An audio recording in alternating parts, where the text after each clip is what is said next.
legal. Mas pode? Eu sou Ana Carol Martins, advogada trabalhista e previdenciária. E eu sou Otávio Calvê, professor e juiz do trabalho. E a gente está aqui para trazer novidades, falar sobre leis novas, projetos de lei, mas tudo isso de um jeito leve, interagindo, brincando com você. Simplicidade com conteúdo é a nossa marca. Vamos desmistificar o direito e o processo do trabalho para todo mundo conseguir entender essa matéria que não é nada complexa, né, Carol? Só um pouquinho. Eu só estou há 30 anos estudando isso, mas uma hora eu chego lá. Ai, mas é gostoso estudar direito do trabalho, é gostoso debater sobre direito do trabalho. E o mais legal é porque é uma disciplina que espelha vida, né? Assim, é uma disciplina que também tem vida, por isso, né? É tudo em cima de comportamento humano, então é muito legal, né? Assim, e a coisa não para nunca. É verdade. E todo mundo, assim, ou trabalha, né? Ou é empregado, ou é prestador de serviços, ou tem um empregado, tem um prestador de serviços Tá de um próximo, lado ou do outro, né? ou precisa, fazer uma contratação, e aí precisa ter uma ideia de como fazer um contrato. Então, assim, eu acho que sempre tem conteúdo para as pessoas entenderem um pouco da vida, do dia a dia. Para Eu acho todo que é mundo, básico. E entender e não ter surpresa, né? Que às vezes a pessoa não sabe direito o que está fazendo, né? Às vezes nem faz de má fé ali alguma coisa que a nossa legislação não permite. E esse também é um dos grandes objetivos, né? A gente sempre pensa em compliance, em prevenção, porque o grande lance do direito do trabalho é a legislação ser cumprida, para o empregado, né, ter os seus direitos trabalhistas reconhecidos e gozados, usufruídos, né? E também o empresário não ter aí percalços no meio do caminho. Acho que esse é o grande objetivo, né? É o bom para todo mundo. Verdade. Agora, o direito do trabalho acho que tinha que ser dado nas escolas, a parte básica, assim, sabe? Aquela mais elementar. É verdade. Tinha mesmo. Agora, até na faculdade, às vezes a pessoa sai com dúvida, né? Você já percebeu? É assim, a minha faculdade, eu fiz o ERJ, tá, gente? Mas assim, direito de trabalho lá era muito quarto plano, assim, né? Tanto que a minha professora faltava muito. O apelido dela na turma era Revelia. Gostei. Era um grande acontecimento cósmico quando ela aparecia para dar aula. Eu fui aprendendo direito de trabalho, na verdade, sozinho. Fui autodidata, ali me interessei pela matéria, né? E fui indo, né? E realmente na faculdade, infelizmente, deixou muito a desejar, né? Pois é. E aí, o que acontece? As pessoas chegam, até advogados, né? Muitas vezes advogados que atuam na área civil, chegam na audiência trabalhista e ficam com muitas dúvidas. E você sabe que a gente percebe rapidinho, né? Quem é da área comum e quem é da área trabalhista. Porque já começa sentando do lado errado da mesa. A gente vai falar sobre isso. Aí você já pesca logo, né? E quando você percebe que não tem aquela bossa ali da audiência, você fala, ih, não tá no seu métier, né? E é importante, a audiência trabalhista é fundamental para resolver um processo. Não tem como, né? Ali acontece tudo, né? Tudo. E tem o problema da preclusão, que eu acho que é o problema da audiência trabalhista, é o monstrinho, para mim, é a preclusão. Porque se você não falar na hora certa, se você não se manifestar, não fizer constar em ata, já era. Já era, né? Mas tem que tomar cuidado também, porque outro dia o reclamante, excelência, quero requerer tal coisa, aí a advogada reclamada, protesta. Eu falei, doutora, a senhora está protestando por ele requerer? Eu não falei nada, hein? Eu não indeferi nada. Ele só está requerendo. A senhora, o protesto é pelo requerimento, não pode requerer mais nada, não? Não, excelência, desculpe, não sei o quê. Eu fui meio assodada aqui, foi meio rápida. Eu falei, aquela aula de qualquer coisa protesta tá ali guardada, né? Protesta para tudo, né? Quando fala, a testemunha vai entrar, você fala, contradito. Calma. É tudo no automático, né? Sai, desculpa. Então não perdeu o time, né? Mas é verdade, o timing das coisas em audiência é fundamental. Fundamental. Pois é. E aí eu acho que é legal a gente trazer esse assunto hoje. Vamos falar sobre audiência trabalhista. Audiência trabalhista. Faço poucas audiências, né? Tava brincando aqui com a Carol nos bastidores. Eu já contabilizei, Carol, acho que eu já fiz mais de 40 mil audiências trabalhistas, assim. Acho que em torno de 45 mil. Tava contabilizando assim por alto, sabe? E é realmente assim, juiz do trabalho, né? É aquela de capital, então, né? Aquela coisa que não para, né? 40 mil, gente, eu nunca parei pra contar, mas assim, chora Pelé, né? Só com 1000 golzinhos, achei pouco. Acho que eu mereço uma medalha, né? Honrar o mérito, 40 mil. Mas vamos lá. Pois é, como é que a audiência começa, né? Normalmente, quando é o réu, começa com aquela cartinha indesejada no correio, que chega, né? Verdade. Aquela E notificação. aí a gente já tem um primeiro problema sério, né? Porque hoje na Justiça do Trabalho a gente usa o e-carta. Né? E o e-carta, ele não tem a comprovação de efetivo recebimento. Né? Isso está dando muito problema. Porque assim, você vê lá no sistema, tem o resultado lá. Objeto entregue ao destinatário. Isso significa apenas que o correio foi lá e entregou o papelzinho na mão de alguém. Que você não sabe se é o reclamado, se não é, quem recebeu, se no local tem outra pessoa, né? A empresa já saiu dali, tem outro alguém que recebe, tem disso tudo, né? Então, acho que a primeira dica importante é ficar atento caso você, né, como reclamante, esteja numa situação em que a reclamada deu lá objeto entregue ao destinatário, mas você já tem informação de que a empresa se mudou, não está mais no local, não vale a pena perder tempo, porque às vezes o processo vai seguindo a revelia, não sei o que, lá na frente, normalmente na execução, quando você cita para pagar, aí a reclamada argue vício de citação. Aí anula tudo e começa tudo de novo. Então, pelo reclamante, eu acho que ele tem esse interesse, né, de ver que a citação foi de fato positiva, né, e é válida. E se tiver pela reclamada, tem que estar sempre de olho, né? Se acontecer de surgir uma intimação lá para sentença, para liquidação, para execução, e peraí, eu não estou sabendo desse processo, primeira coisa é verificar lá a citação, se ela foi feita, se foi válida, porque senão tem que voltar tudo atrás, né? Então essa é a primeira grande preocupação, acho que é essa, né? Eu já vi processo que teve que voltar atrás só quando desconsiderou a personalidade jurídica, que aí foi nos sócios. Aí o sócio falou, opa, mas espera aí, essa notificação aí foi para o endereço que eu não conheço, que a empresa não tem atuação mais há anos, tá no Google, você pode abrir aqui, pode comprova, e aí não tem jeito, você vai... E o tribunal, ele anula muito fácil esse processo, justamente porque o e-carta não registra quem recebeu. Então, aí você não pode ter aquela presunção de que foi de fato o reclamado o que recebeu a citação. Então, é muito fácil anular um processo quando a citação é feita por e-carta. A recomendação que a gente faz normalmente é pedir a citação também por oficial de justiça, né, para que... Ou o que eu costumo fazer? Aí fica a dica também. Ó. Fez o e-carta. O e-carta foi negativo ou tem essa dúvida quanto à citação, o ideal é já refazer a citação por mandado, e aí o que eu faço quando é rito ordinário, né? Simultaneamente por edital, porque eu já faço os dois de uma vez só.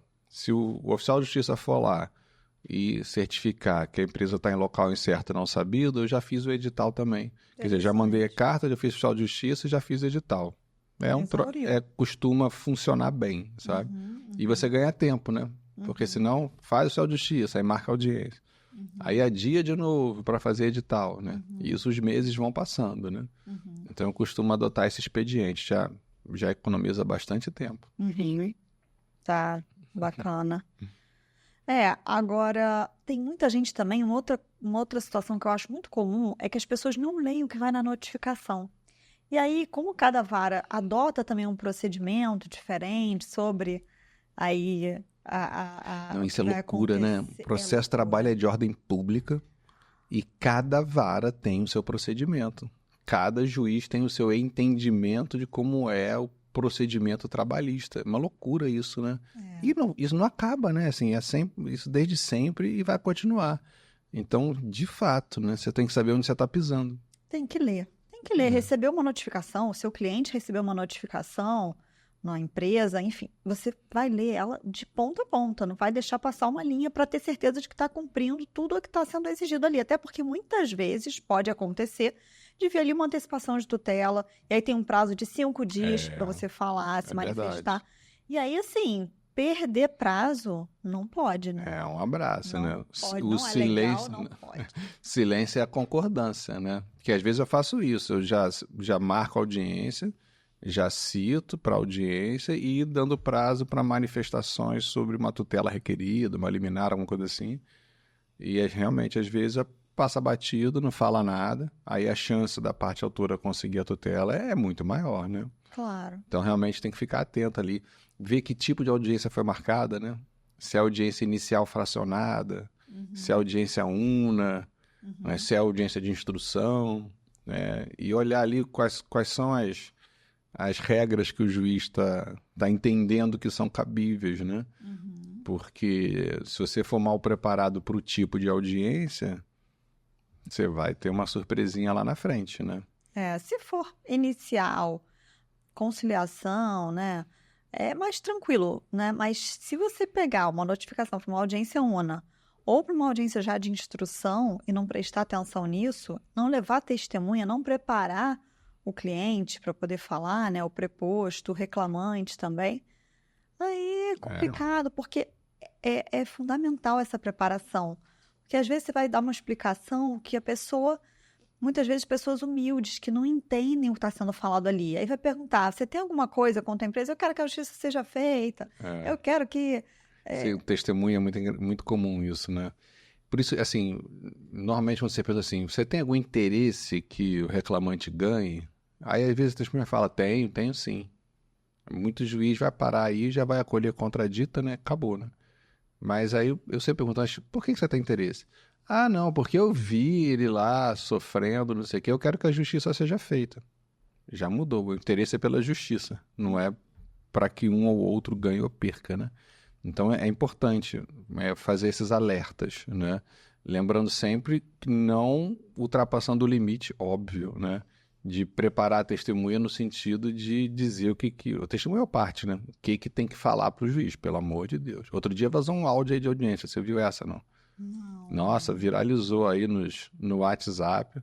A juíza estava fazendo audiência e aí começou a entrar um áudio, né? De um advogado conversando com seu cliente e a juíza fulano, e o advogado não estava ouvindo, né? E continuou falando com o cliente. E aí o áudio dá para ver direitinho assim que ele estava falando, se o juiz perguntar isso, você vai falar isso. E aí você vai falar isso. Diz isso. Aí, assim, deu a impressão, né, de que ali foi um pouquinho além do que é esse preparo, né, devido para as pessoas saberem onde... E até o preparo no sentido de saber que a audiência é solene, tem que estar com roupa, que a audiência online hoje em dia ainda tem essas surpresinhas, né? Tem. Como se portar, né, em audiência, como falar com o juiz, não ficar nervoso, qualquer coisa, pede para o juiz repetir, né? Não entendi, podia repetir, essas coisas assim, né? Não, consulta no escritório, eu já estou acostumada. Agora, que eu já vi de clientes sem camisa, é uma loucura. Hoje eu te fiz uma audiência, tava lá, eu tô fazendo audiência e vejo alguém que entrou sem camisa, né? Sentado na frente assim, sem camisa. Aí eu falei, bom, né, terminei a audiência, falei, seu fulano, sim. Seu fulano, só para avisar o senhor que o senhor está com a câmera aberta e o senhor está sem camisa, né? E o senhor está aqui no meio da audiência. Ele, desculpe, não sei o que, sei lá, sei lá. Você vê que não era maldade, né? Ele não se tocou que estava com câmera aberta, né? Mas é importante sempre lembrar o pessoal, né? A outra que não é maldade também, muitas vezes o juiz pergunta, né? Qual era o horário de trabalho? Aí a pessoa fala o horário de trabalho sem explicar qual era o horário que ela fazia. O verdadeiro, né? O horário na prática, né? E não o contratual, né? Eu sempre pergunto também, qual é o horário de trabalho? Mas na prática, era esse horário que você fazia? Não, na prática, não sei o que lá, não sei o que lá. Isso é legal. Eu acho que o juiz tem que ter esse cuidado também, né? A gente não quer fazer pegadinha, né? Pegadinha do malandro. Deu mole, perdeu. Não, né? Você quer saber a verdade, né? Quer chegar o mais próximo possível dessa tal da verdade real, né? Então, acho que o juiz tem que tomar cuidado com a linguagem. É muito importante. Sim. E às vezes, assim, a gente não acredita, Carol. Você fala assim, mas qual horário que você fazia? De 8 às 17 com uma hora de intervalo. Sim, na prática, 8 a 17. Então, se eu fazia era de 8 a 17, isso. Né? É isso mesmo, é isso mesmo. Tá, então acabou, né? Você já perguntei 3 vezes, Tá. né? Confessou. Aí o advogado, na excelência, ele não entendeu a pergunta. Aí a pessoa simples já falou, doutor, perguntei 3 vezes. Foi muito claro. Então, assim, tem horas assim que você não acredita e às vezes dá a sensação de que a pessoa não está conseguindo raciocinar, mas, sabe, também tem limite, né? Você está ali perguntando, pergunta de novo, pergunta de novo. Né? E a pessoa, né, reafirma aquele horário, aí um abraço, né? Por isso que a audiência, assim, é muito dinâmico, né? A audiência, você tem que saber a hora de fazer uma intervenção, na hora de, né, de como perguntar, de como esclarecer. Você tem que estar muito ligado à audiência. A audiência é um troço de foco total, né? Você tem que esquecer o mundo à sua volta, ficar no foco total, porque qualquer detalhe resolve um processo, né? E a verdade é que é uma responsabilidade muito grande resolver um processo, né? Então, assim, você vai buscar ali, vai buscar entender a tese, né? A antítese, né? Que é a contra a tese, e aí você vai chegar à sua conclusão, que é uma sentença. Então, assim, é um trabalho bem desafiador. E muitas vezes a gente tem que chegar a essa conclusão com elementos ruins, né? Porque o que chega pra gente às vezes são fragmentos mal falados, mal apresentados, né? Que a gente tenta ali uma percepção, mas sempre lembrando que quando a coisa não tá boa, quem tinha o ônus de provar não provou. E perde, né? A gente tem que ser técnico, a gente não pode tentar preencher lacunas, né? Para um ou outro ganhar, né? Tem que ser técnico, né? Então, esse ajuste fino que o advogado precisa ter, de saber, né, ir além, ir mais, ir menos, complementar a prova, parar na hora de parar também, é muito importante, né? Isso aí é o must de uma instrução bem feita numa audiência trabalhista, né? Mas, enfim, eu acho que a gente deu uma atropelada, né? Não falando de instrução já, né? A gente foi de citação para instrução, né? Tem muita coisa aí no meio do caminho, né? Tem. Mas é interessante porque o juiz, ele tá ali naquele papel de que não é um mediador, ele é técnico, né? Então, assim, até a gente falou no último programa, isso é bem bacana, sobre mediação e tudo mais, que é uma outra proposta, que aí tem um servidor ali, né? Acompanhado, claro, de um magistrado e tudo mais, mas é uma proposta que não demanda apreciação das provas e tal, mas quando já chega ali no juiz, para uma audiência, para instruir e tudo mais, a preocupação é essa, é com o ônus da prova, é com a técnica. Então, é tudo isso que a gente está vendo. E lembrando que, perante o juiz, tudo que você falar pode ser usado contra você. Diferente de mediação, porque mediação você tem o sigilo, né? A confidencialidade. Ali você pode abrir o coração. Na audiência com o juiz, não. Né? Qualquer coisa que você fale, a gente vai só ali anotando e depois vai usar. Tem que usar, né? Surgiu ali na audiência, são fatos, né? São questões que surgem que a gente usa tudo, né? Então, fique atento. Tanto que o juiz que faz a mediação, ele não pode depois Não pode julgar. julgar. Quem participa de mediação não pode julgar, né? Então, uma coisa muito importante também é saber controlar o seu cliente. Aquele cliente que gosta de falar, que quer falar, que tá se sentindo injustiçado ali, quer falar. Aí, assim, eu, como já estou muitos anos nessa brincadeira, toda vez que tem uma parte querendo falar, eu falo assim, eu falo para o advogado, doutor, seu cliente está querendo falar, o senhor autoriza? O senhor quer deixar ele falar ou não? Eu jogo a bomba para o advogado, né? Porque eu acho que nada pode acontecer por deslealdade, assim, né? Tipo, vou me aproveitar que tem uma pessoa ali simples que não conhece os trâmites e vou dar um jeito de dar uma rasteira nela. Não, entendeu? O seu advogado, se autorizar, o senhor pode falar, doutor, o senhor que decide. Fala ou não fala? Então, se quiser falar, tá aberto. Fica a critério do senhor. Mas tudo que falar pode ser usado contra o senhor. E aí, vamos lá. Então, as partes chegaram lá na sala de audiência, né? O autor, porque já tinha protocolado lá a petição inicial dele, o réu, porque recebeu uma notificação, fez a apresentação da defesa. Chegou na sala de audiência, já começa a dúvida. Quem entra, onde senta, o que fazer, como se portar diante do juiz, como que eu chamo o juiz, aquela confusão toda. Ó, primeira coisa importante que não pode vacilar, testemunhas do lado de fora, né? Quantas vezes já aconteceu? Entra lá o reclamante, entra a reclamada, as testemunhas entram, sentam lá na plateia, você não sabe quem é quem, né? E aí você começa a audiência, começa a ver depoimento de parte, aí na hora de chamar a testemunha, fulano de tal, aí ele levanta, tá sentado assim do lado. Você fala, ué, você tava aqui dentro esse tempo todo? Tava. Aí já não pode mais ser ouvido. Por quê? Porque a gente tem que respeitar a incomunicabilidade dos depoimentos. Então, quem não depôs não pode ouvir o depoimento dos outros, senão a testemunha fica imprestável. Então, assim, tem que tomar um cuidado enorme da testemunha não entrar quando a audiência é presencial, né? E um cuidado redobrado quando a audiência é online, para ver se a testemunha não está conectada, né? Verdade. Porque a gente também não sabe quem está conectado, né? Assim, a maior parte das varas é um link único de audiência, né? E aí você chama a audiência das 15 horas, tem 30 pessoas na sala. Você não sabe quem é testemunha, não é?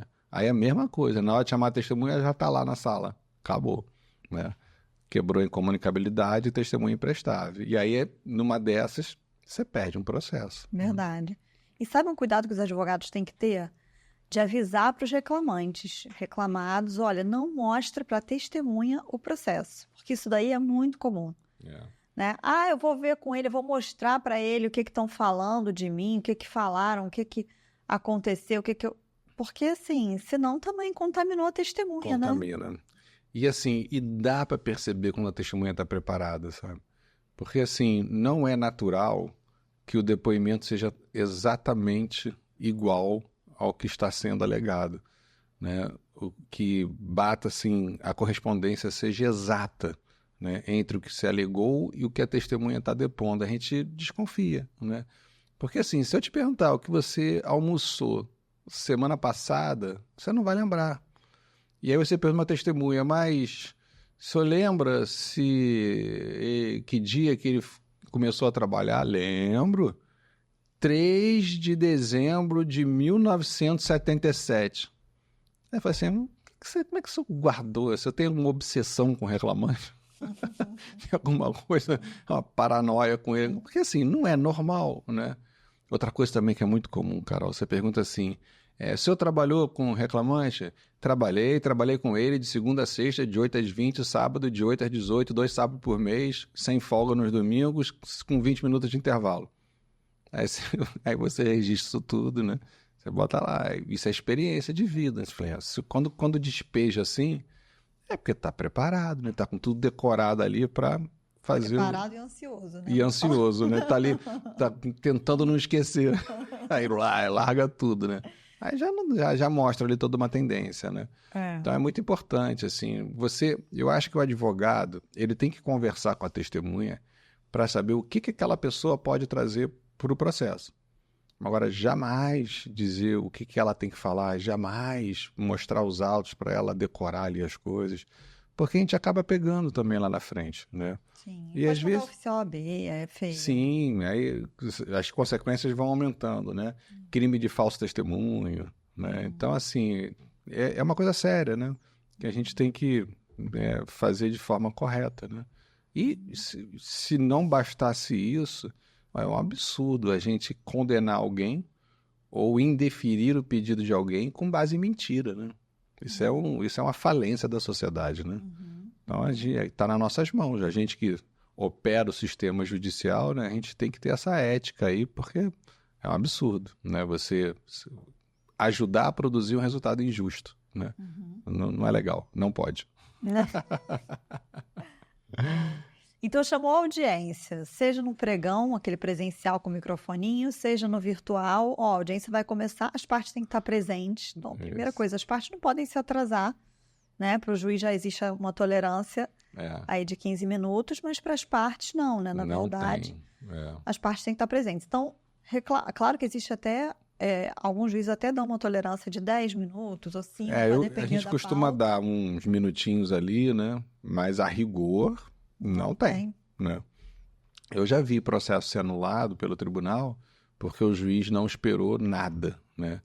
Mas a parte registrou que chegou 3 minutos atrasado, né? Chegou lá e, olha, registra que eu cheguei agora, o processo já encerrou, mas eu acabei de chegar 3 minutos depois. O advogado já tinha avisado, estava no elevador, Alguma coisa assim, registra lá tal, tem uma pequena chance de anular no tribunal, mas a rigor a lei não prevê. Chamou no horário, não tá lá, um abraço, né? Sim. A regra é essa, né? Tá, na dúvida, manda registrar, pede para por Tudo. favor, Isso. registra em ata, tenta, gente. E aí, se o reclamante não foi, arquiva. Isso. Se a reclamada não foi, revelia. A audiência sendo inicial ou audiência una. Se sim. for de instrução, né? Aí já é diferente, né? Mas audiência inicial, audiência una é isso. O reclamante não foi arquivo. Lembrando que agora arquivamento, mesmo que o reclamante tenha gratuidade, o STF já julgou, entendeu, por constitucional a alteração na CLT da reforma trabalhista. Então, mesmo que o reclamante tenha gratuidade, o juiz condena nas custas e aí o reclamante tem 15 dias para justificar a ausência, para o juiz poder liberar das custas para quem tem gratuidade. Se não tiver essa comprovação de 15 dias, está condenado em custas e mais. As custas passam a ser pressuposto para você ajuizar uma nova ação. Você sabe que semana passada eu extingui um processo em audiência por isso. Era o segundo processo e a reclamada ruiu. Excelência, o primeiro foi arquivado, não pagou as custas, não justificou, venho requerer a extinção do processo em julgamento do mérito. Eu verifiquei, é isso mesmo, extingui no ato. Então, foi o primeiro caso que eu peguei. Interessante. E tem que ficar atento a isso então, né? Justificar o motivo da ausência, tá? Mesmo que tenha gratuidade. Senão, vai ter que pagar as custas para ajuizar o próximo processo. Até porque, em regra, já vem um prazo também em ata falando, né? Olha, a parte vai ter o prazo de 10 dias. São 15 dias. 15 dias. É prazo legal agora, né? Antes o juiz colocava um prazo judicial, agora está lá na CLT. 15 dias para justificar. Senão... E aí, hoje o que está acontecendo muitas vezes é o contrário. O juiz nem bota o prazo na ata porque já é da lei, né? Então... Precisa avisar ninguém, né? É o rito normal. Então tem que ficar atento aí para essa questão do arquivamento. Aproveitar esse prazo para justificar. Tem que justificar, porque senão vai ter que pagar as custas para entrar com a próxima. E pode ser um dificultador, né? Dependendo do caso. Esse processo, por exemplo, que eu extingui, as custas eram de R$ 1.500, uma coisa assim. É um dinheiro razoável, né?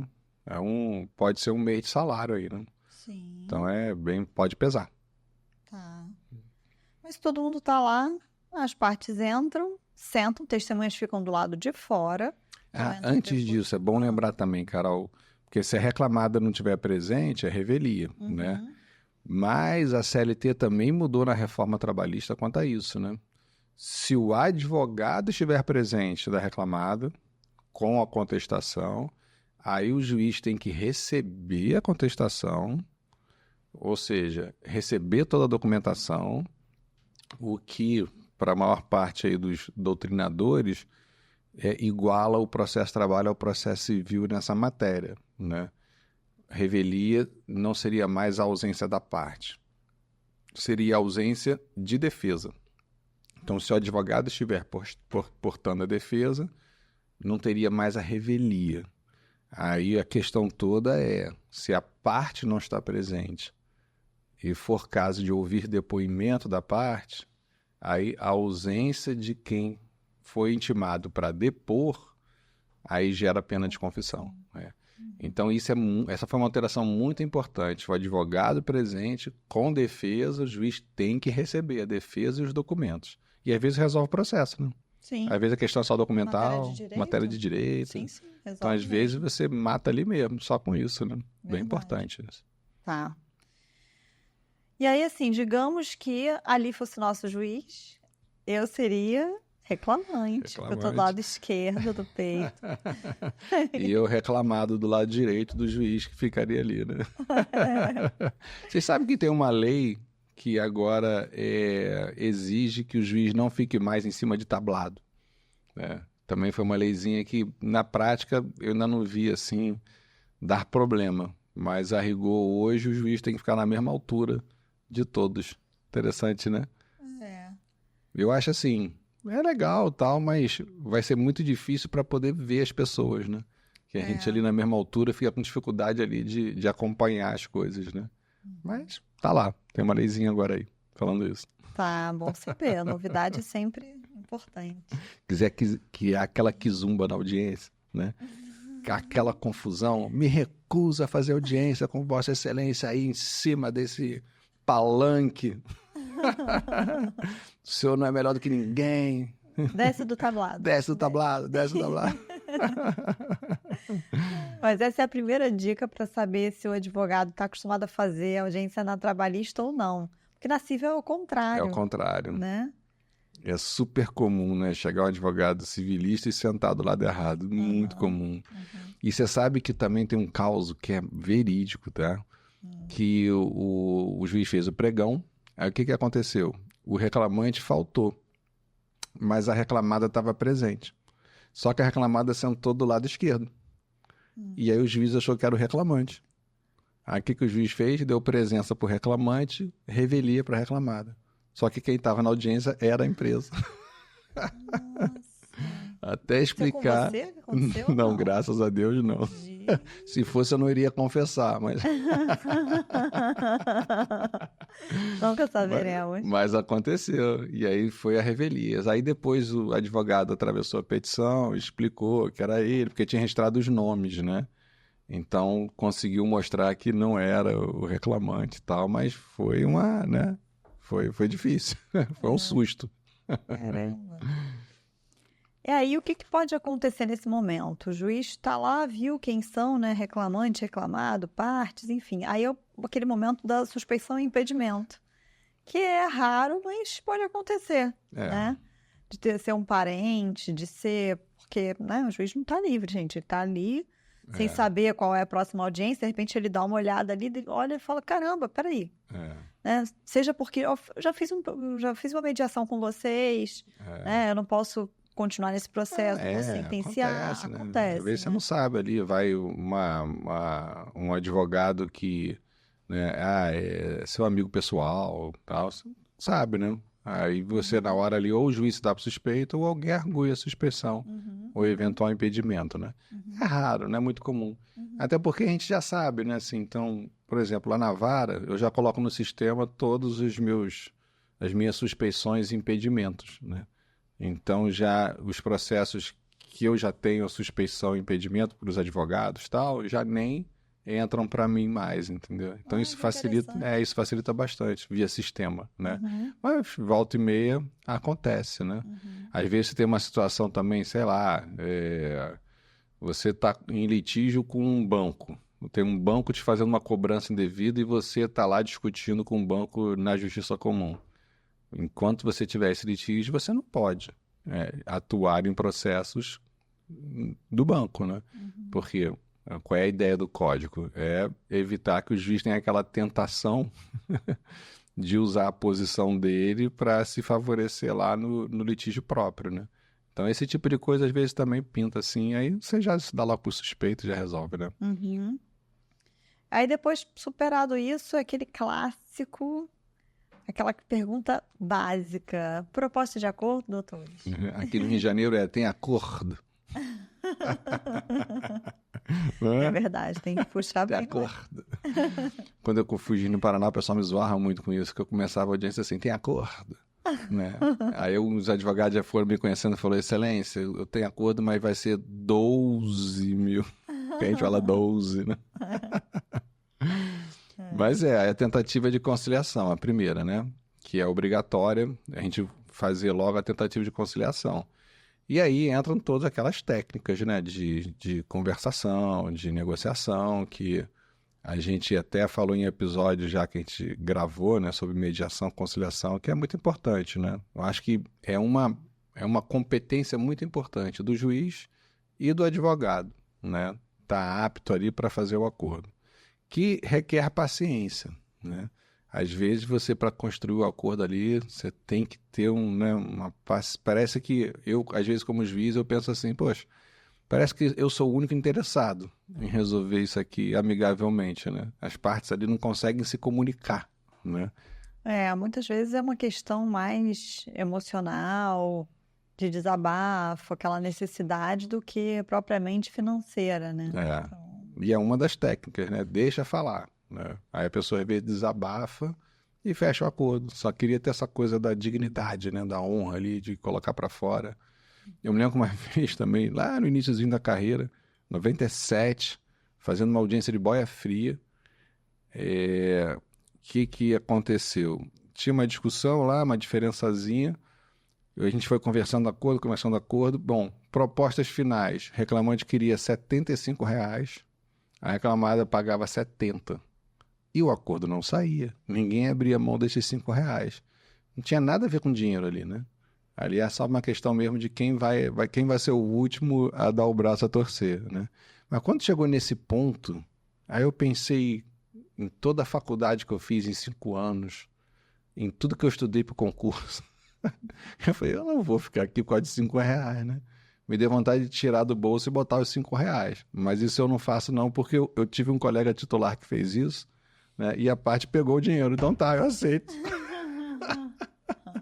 Então eu nunca arrisquei esse negócio de deixa que eu cubra a diferença. Aí precisa ter isonomia, né? E todos os outros audiências Vai vão ter que ficar assim. Aí, R$ 5 de diferença, eu falei, doutores, olha só, eu vou fazer um pequeno intervalo, eu vou ali embaixo, numa lanchonete que tinha do lado do fórum, vou comprar um café que custa R$ 5 e volto, né? Porque eu tenho certeza que o acordo vai estar feito, né? Tipo assim, eu não vou ficar trabalhando por o preço de um café, né? Assim, é um negócio tão doido, né? Vamos ter que instruir, fazer sentença por o preço de um café. Esse é um negócio totalmente não é razoável. Aí fiz assim, voltei a reclamada, não, excelência, em homenagem ao juízo, eu falei, doutor, essa homenagem eu dispenso. Porque ser homenageado com o preço de um café, eu também não quero. Eu vim brincando já com ele, né? Mas saiu o acordo. Esse negócio assim, esse me marcou. Troço doido, que, sabe? Como é que você perde tempo discutindo essa diferença, né? Parece que é mentira. Mas é só emocional mesmo. Só aquela coisa de quem vai dar o braço a torcer. É isso que a gente fala, direito do trabalho tem muito a ver com direito de família, são muitas horas que as pessoas passam juntas, tem muita expectativa que é criada tem naquela rancor, relação. né? Muita mágoa, né? E o direito de família é bem assim, né? As pessoas discutem às vezes lá, não, mas esse abridor fui eu que comprei, não sei quando, meu abridor é meu, quero meu abridor. Quero que o Joãozinho tome o todinho lá em casa antes de ir pra casa do pai, né? Loucura essas Eu coisas, sempre né? falei, não, direito de família não, porque é muita confusão e tal, ó, tô no meio da confusão mesmo. Não adiantou de nada. Não é verdade. E aí as partes estão lá dentro da sala de audiência e começa ouvindo o reclamante. Não feito o acordo, aí, né, fez o acordo, acabou, né? Lavra o termo, tá resolvido. Não fez o acordo, recebe a defesa, da defesa começa a tal da instrução, né? E assim, a maior parte dos processos trabalhistas, a instrução é só oral, né? Os documentos já estão nos autos, né? O documento do reclamante com a petição inicial, da reclamada com a defesa, e normalmente o resto da prova é a prova oral, né? Depoimento das partes e testemunhas, né? Depoimento da parte, é bom a gente lembrar que a gente tem tanto o interrogatório, que é aquele que o juiz pode fazer de ofício a qualquer momento, para obter esclarecimentos, né? Quanto o depoimento pessoal. Esse é o entendimento majoritário. Depoimento pessoal, a outra parte tem que requerer, né, para tentar obter confissão. Esse é o objetivo do depoimento pessoal. Interrogatório, não. O objetivo é esclarecimento e pode pintar uma confissão. Mas o depoimento pessoal, o objetivo é conseguir a confissão, né? Por isso que, a rigor, você não tem interesse de ouvir o seu próprio cliente. Porque não quer que ele confesse nada. Tudo que ele vai falar ali não vai beneficiá-lo, só pode prejudicá-lo, né? Então, isso dá estresse, sabia, audiência? Volta e meia, um advogado pede para ouvir o próprio cliente. Quero o depoimento do meu cliente. Assim, né? Você fala, doutor, ou doutora, enfim. Aí eu explico, tal, não sei o quê. Não, mas eu quero que registre. Eu falei, doutora, tem certeza? A senhora vai querer deixar público que é isso que a senhora quer? Não, quero que registre. Tá bom, tá registrado, sem problema. Mas, enfim, né? O depoimento, regra geral, só para obter a confissão da outra parte, né? Agora, tem uma questão nova, essa matéria, né? Que é o protocolo de julgamento por perspectiva de gênero, onde é muito importante ouvir o depoimento da vítima, né? Tem um peso diferenciado dentro desse protocolo. Então, aí já muda de figura. Aí pode ser que o advogado da reclamante, por exemplo, tenha o interesse de ouvir sua própria cliente, por conta do protocolo. Que eu acho que também merece um podcast completo só sobre isso, hein? Ah, legal. Né? É. Vamos fazer um convite aí de uma especialista para a gente discutir isso aqui a fundo. É uma novidade bem interessante. E aí, dentro daquela lógica de que o advogado é o primeiro juiz do processo, né? Eu acho que é fundamental, sabe o quê? Que o advogado ele já vá para a audiência sabendo o que ele vai provar com os depoimentos. Por quê? Ele precisa saber que tem coisa que já está provada por documento. Então, primeiro, não gaste seu tempo, não canse o magistrado. Verdade. Não, além disso, não corra o risco de poder sair ali com um pecha de mentiroso, porque aí ele se enrolou e aí falou sobre o que está na prova documental de outra forma, e aí o juiz já vai presumir, talvez, para outras partes do processo que ele também falta com a verdade. Então, pega certinho, olha, o que eu vou provar com isso? O que eu vou provar? Essa testemunha serve para poder falar sobre o quê? Porque você precisa saber, ela trabalhou junto. Trabalhou junto em que período? Sabe sobre a demissão, mas não sabe sobre a admissão. Anota isso. Então, levar tudo isso bem mastigadinho, né? Ajuda muito. E uma técnica que a gente usa para ver se a testemunha é coerente e está falando a verdade ou está mentindo, é perguntar coisas que não são só exatamente o ponto que você desejava, né? Eu quero ouvir hora extra. Tá bom, vamos lá, só hora extra. Aí você começa a perguntar, mas trabalhava onde? Que hora você chegava para o trabalho? Qual local? E o reclamante? Você ia de carro? Você ia de ônibus? Não, eu ia de carro. E o reclamante? Ia de carro também. Só que o reclamante já disse que ia de ônibus. Aí você, peraí. Se você está dizendo que o reclamante ia de carro, né? E o próprio reclamante já disse que ia de ônibus, você não é uma boa testemunha. Não lembra então, bem das já não está coisas. legal. Então, assim, se eu te pergunto alguma coisa fora do processo e você é contraditória, dá a impressão que as coisas do processo que você decorou é um depoimento preparado, né? Portanto, mentiroso. Então, assim, por isso que tem que saber realmente o que trazer para o processo, saber parar, saber, né, o que realmente é necessário. Eu sou adepto de uma teoria que eu falo brincando, tá, gente? Que é a teoria dos atos mínimos. É fazer o mínimo possível para obter o máximo de resultado, né? O excesso, às vezes, ele prejudica. Então, o advogado tem que ter essa sensibilidade. Eu sei que não é fácil, né? Porque você fica ouvindo testemunho e olhando para a cara do juiz, né? Será que o juiz está satisfeito? Será que o juiz entendeu como eu entendi, né? Será que está bem instruído para a cabeça do juiz, né? E cabeça do juiz não é um negócio muito simples, né? É uma coisa um pouquinho complexa, né? Mas, assim, dentro de um padrãozão, você consegue ter uma previsibilidade, né? Às vezes o juiz ali sai da curva, mas você pode recorrer, vai cair numa turma.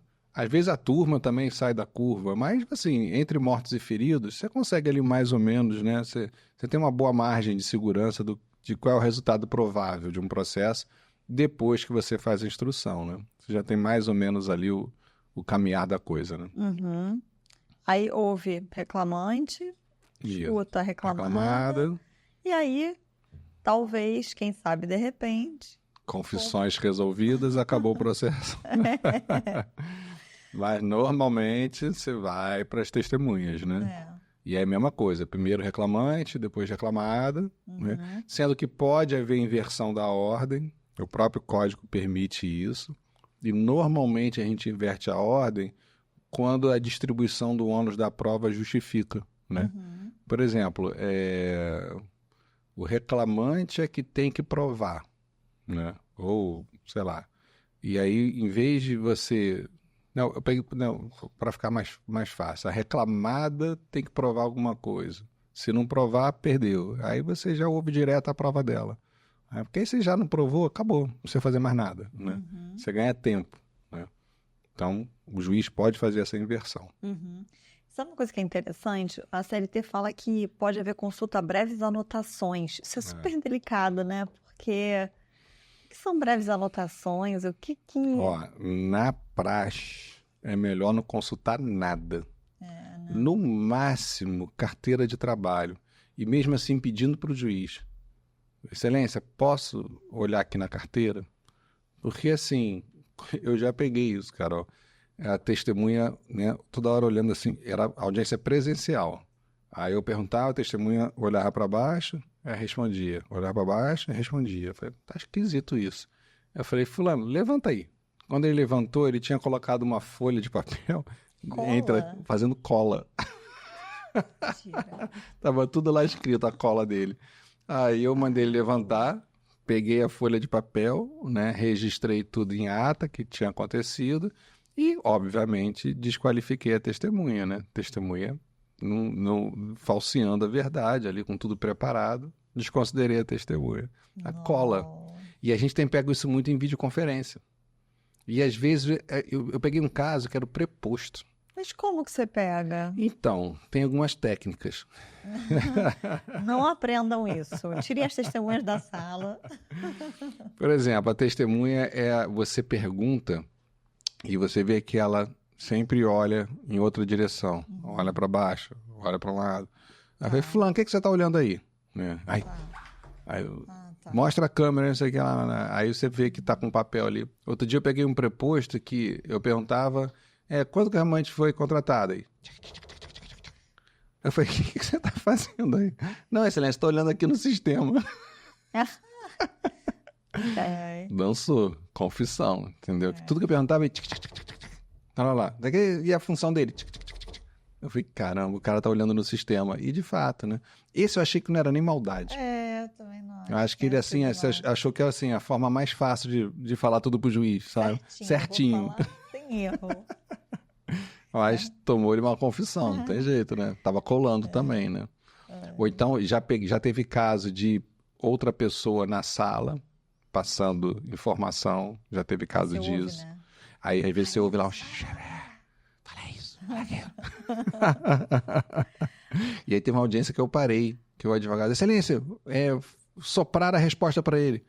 Eu falei, eu também ouvi um ruídozinho. Eu falei, será? Então, peraí, vamos parar tudo, né? Aí pedir para o secretário pegar o vídeo, né? Para a gente ver o vídeo, para ver se tinha lá a sopra. E tinha. Alguém soprou a resposta pro cara. Foi no VAR. Tem VAR agora, faz. É divertido, né? Essas coisas de audiência são divertidas, né? Mas divertido pra gente que tá ali só julgando, né? Pra quem tá ali no drama, né? Quem tá ali no drama é complicado, né? Pode, é feio. Eu fico muito brava. E aí, testemunha. Aí, na verdade, questionamento também que é interessante, e a depender também da notificação que a gente falou lá no começo, se a testemunha ela vai constar de um rol, ela vai ser como vai ser essa intimação da testemunha? Isso é uma confusão, né? Pois é. Cada juiz faz de um jeito também, né? É aquela história do pela CLT ou pelo CPC? Pois é. Né? É pelo gosto do freguês, né? Porque assim, o certo é seguir a regra da CLT. A CLT tem regra própria, né? No rito ordinário, o artigo 825, que é simples convite, sem necessidade de comprovação do convite. E lá no sumaríssimo é convite, mas se a testemunha faltar para adiar a audiência, tem que comprovar o convite. Então, essa é a regra da CLT. E o legal é que estão aceitando até o WhatsApp como Sim, convite, né? Qualquer forma de comunicação a gente aceita tranquilamente. Agora, muitos juízes adotam o CPC, o 455 do CPC, né? Que fala que o advogado é que tem que convidar a testemunha e juntar o comprovante nos autos, sob pena de preclusão. Ou, segunda forma, Isso a gente também usa muito, as próprias partes assumirem um compromisso de convidar e trazer as testemunhas na próxima audiência, independentemente de uma ação, sob pena do perda da prova. Então também tem essa modalidade, que é muito comum. E tem a modalidade do CPC revisitado, que é quando você vê que a notificação fala que é no 455, mas fala um prazo bem mais célere do que aquele do CPC, porque o CPC ele fala em 3 dias antes da audiência, Isso. né, que você pode juntar o rol. E aí às vezes a vara fala, não tem que ser 15 dias antes. Você fala, mas Tem isso? Nossa Senhora. Não, mas aí realmente está fora da curva, né? De repente consegue anular, questionando, né? Porque o prazo aí não tem lógica, né? Agora, se comprometeu a levar a testemunha, independente de intimação e tal, e não levar, não vai poder pedir para adiar, gente. Então tem que tomar muito cuidado, tá? Vai perder a prova. Tem que ter muita certeza que a testemunha vai conseguir comparecer, né? Senão perde a prova mesmo. Agora, um detalhe importante, né, que eu já vi uma sentença ser anulada porque o juiz não colocou expresso na ata que a parte assumiu o compromisso. O juiz colocou assim, testemunhas virão independentemente de uma ação sobre a perda da prova. Aí o que o tribunal falou? Que não pode aplicar a perda da prova quando a parte não assume o compromisso. Então, o tribunal entendeu que o juiz tinha determinado e não que a parte tinha assumido o compromisso. Caramba. Então, um pequeno detalhe, mas que já afetou o resultado de um processo. Então, é sempre observar. As partes assumem o compromisso de trazer. Que aí realmente pode aplicar a penalidade. Sim, e um processo se resolve em detalhes, né? Muito. Então... Tem muita coisinha assim técnica que só quem é da área mesmo, né? Por isso que a gente fala assim que o civilista que vem para a área trabalhista tem dificuldade, né? Tem. Porque são essas nuances assim que... Como o trabalhista que vai para civil, né? Também tem a dificuldade porque você tem que estar ali bem atento a cada necessidade, né? Sim. E aí a testemunha, ela vai prestar o compromisso de dizer a verdade, o juiz faz aquela pequena Aquele ameaça. susto, né? Eu trabalhei numa vara que o juiz colocava onde a testemunha sentava, ele botava um cartaz com uma caveira, assim, escrito, testemunha que mente, sai presa. E uma caveirona. Assim. Pra já dar um recado, né? Isso era pré-CNJ. Hoje em dia acho que ninguém se arrisca, não. Duvida. Pré-celular. Pré-tudo. Ninguém tirava foto de nada. Todo mundo achava graça, só isso. Agora, preposto não, gente. Preposto, a gente lembra isso, né? Preposto, ele não tem obrigação de falar a verdade, quer dizer, obrigação tem. Na verdade, o preposto não vai preso se mentir, né? Mas, a rigor, ninguém pode mentir em juízo, né? O que o juiz pode fazer se pegar parte mentindo? Aplicar a litigância de má-fé. Sim. Porque está alterando a verdade dos fatos em juízo, né? Sim. Mas preso não pode ser. E ele não vai prestar aquele compromisso. Porque não tem um compromisso de falar a verdade. Assim como ele também não tem a obrigação de ter visto, vivido o contrato com o reclamante. Isso também é muito comum, sabia? Primeira pergunta que se faz ao preposto: Excelência, quero saber se o preposto trabalhou com o reclamante. Você fala, olha, eu vou indeferir porque é irrelevante. Ele não é testemunha, ele é preposto. Aí eu ainda explico, ele é como se fosse o sócio da empresa aqui na audiência. Não tem que estar lá no dia a dia. Tem que saber dos fatos, conhecer os fatos, não ter presenciado os fatos. Então é importante também isso. A testemunha tem que ter presenciado, e aí podem ser 2 no rito sumaríssimo, né? 3 até 3 no ordinário e até 6 no inquérito para apuração de falta grave. Né? Que é raríssimo, né? Eu nunca julguei, sabia? Eu nunca participei também. Então virou mais meio hipótese acadêmica hoje em dia, né? Muito raro, muito raro. Tem a possibilidade também de haver prova técnica, e aí não tem jeito, tem que bipartir a audiência, né? Você fala, olha, você vai precisar, normalmente quando tem insalubridade, periculosidade. Perícia médica também, né? As questões de acidente, doença. Tem bastante. Aí realmente não tem jeito, aí você tem que adiar a audiência, fazer toda a diligência pericial, né? Para depois encerrar a instrução numa futura audiência. aí o juiz concede um prazo, nomeia um perito. Agora tá uma dificuldade para conseguir perito que aceite receber ao final, hein? Muito. Porque a tabela de honorários da Justiça do Trabalho, os valores são baixos, né? E aí o que acontece? Assim, o juiz ele tem dificuldade de fixar acima da tabela, por quê? Porque se o reclamante for sucumbente e ele tiver gratuidade, o tribunal não paga além da tabela, né? E aí é uma situação meio desconfortável, tipo, se a reclamada perder, o perito ganha 3 mil. Se a reclamada ganhar, o perito vai ganhar 1.000. É esquisito, né? Então, assim, isso está ainda mal feito. Ainda não é um negócio simples para a gente, né?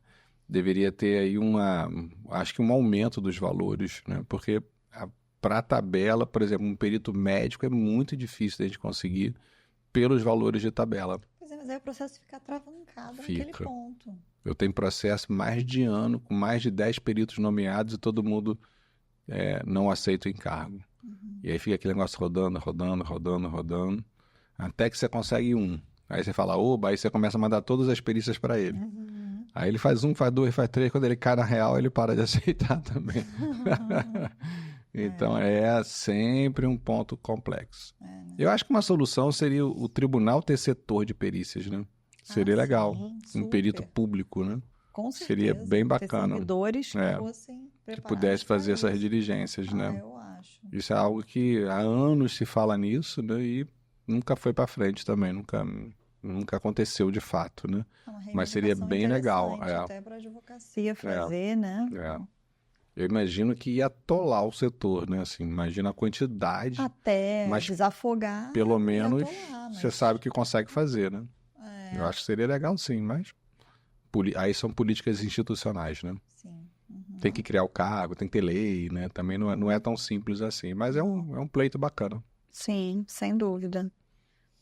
E aí, depois disso, a instrução já está acabando, o leite já está derramado.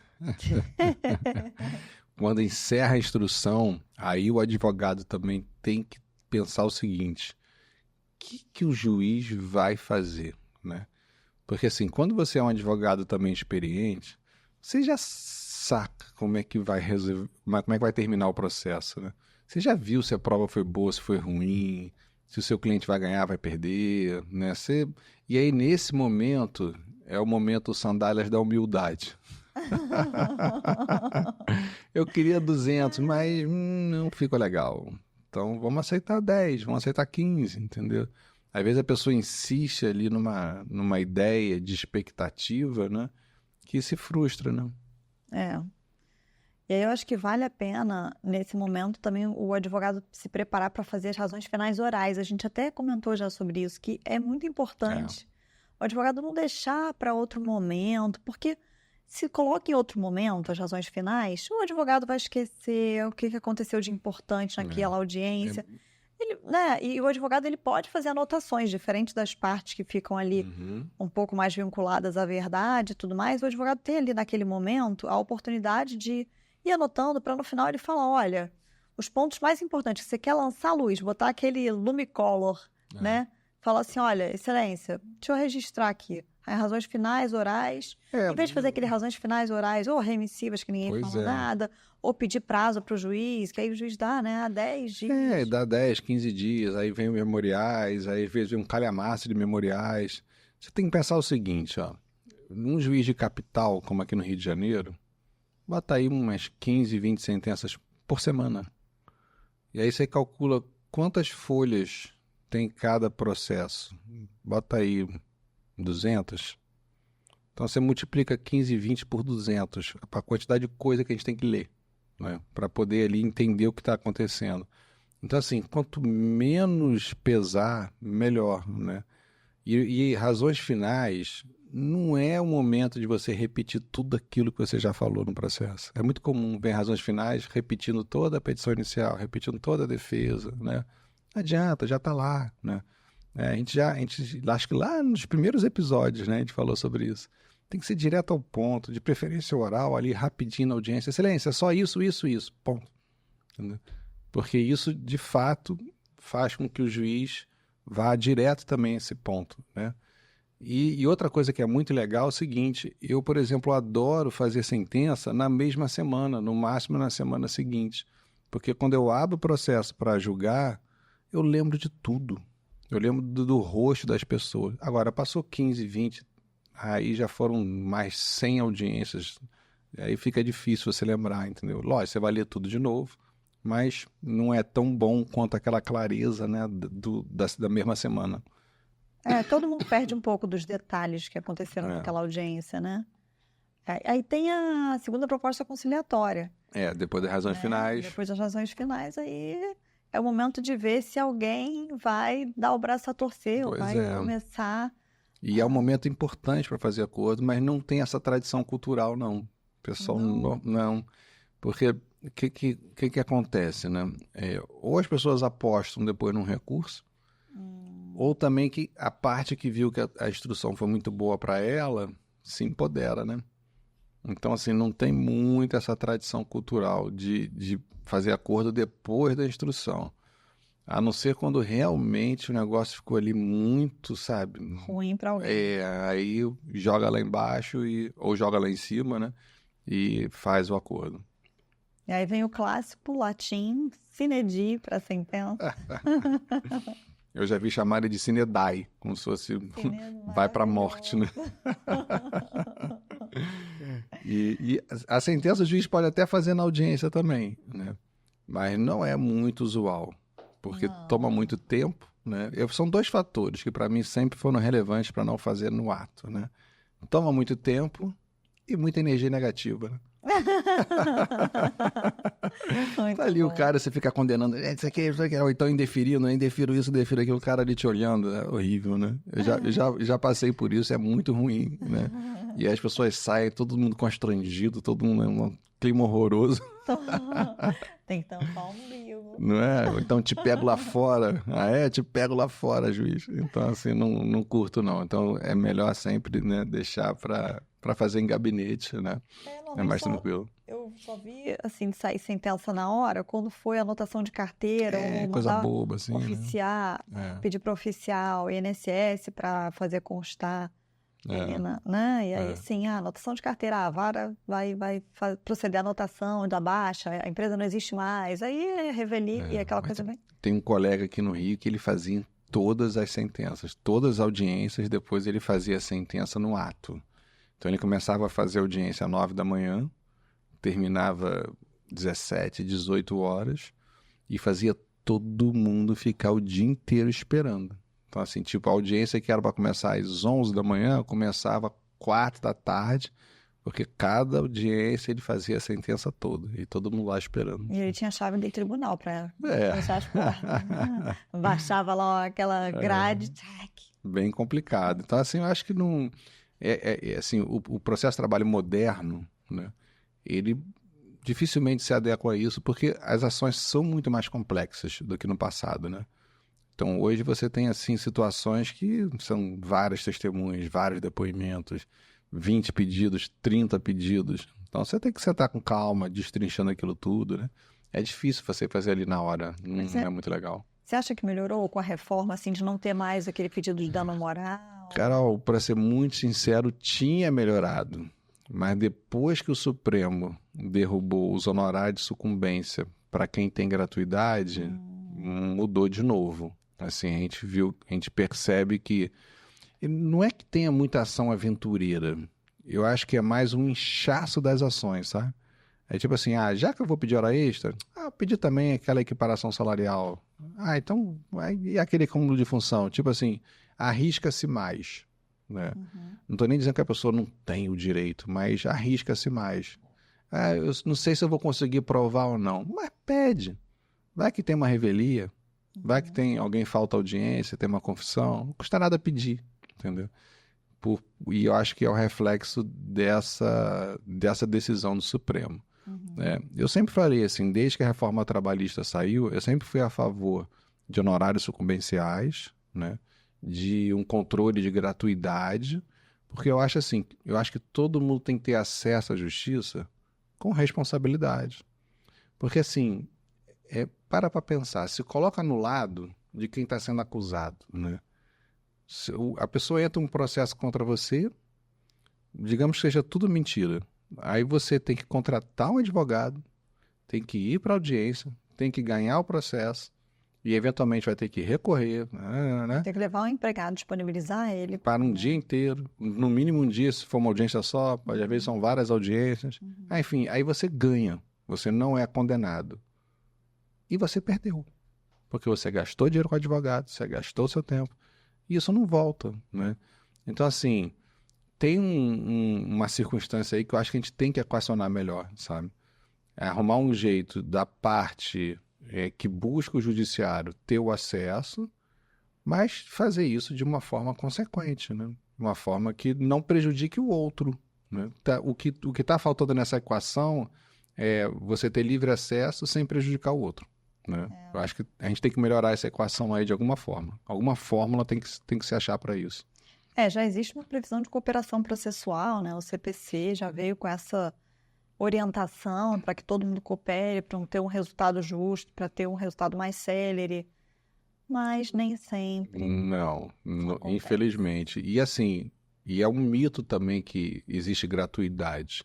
Alguém paga essa conta.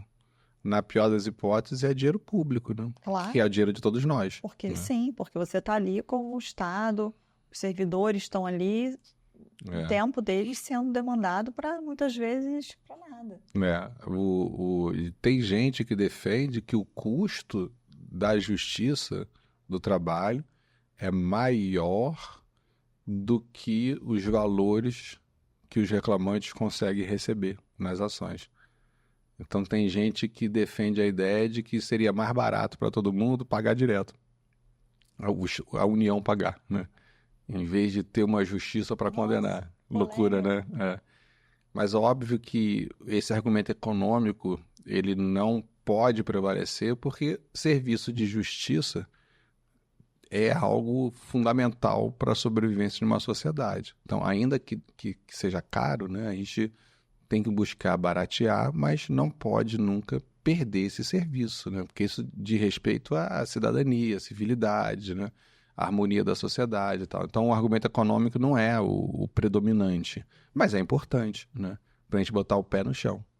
Que aí entram outras discussões maravilhosas, né? As soluções extrajudiciais, enfim, outros métodos para a gente simplificar tudo, né? Então, tem muita coisa aí para frente interessante para acontecer, inclusive inteligência artificial. Vou dar uma notícia aqui muito legal. TJ de Minas já está testando um programa de inteligência artificial para as audiências. Como é que seria isso? Você faz a audiência toda em vídeo, aí essa IA já transcreve todos os depoimentos e já ressalta os pontos mais relevantes, né? Sem necessidade, por exemplo, de secretário de audiência. Olha que interessante.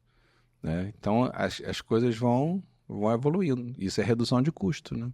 Bem bacana. Já o secretário de audiência, de repente, pode ser deslocado para despachar. Que é uma coisa que também a gente está sempre correndo atrás, né? Deixar em dias de despacho.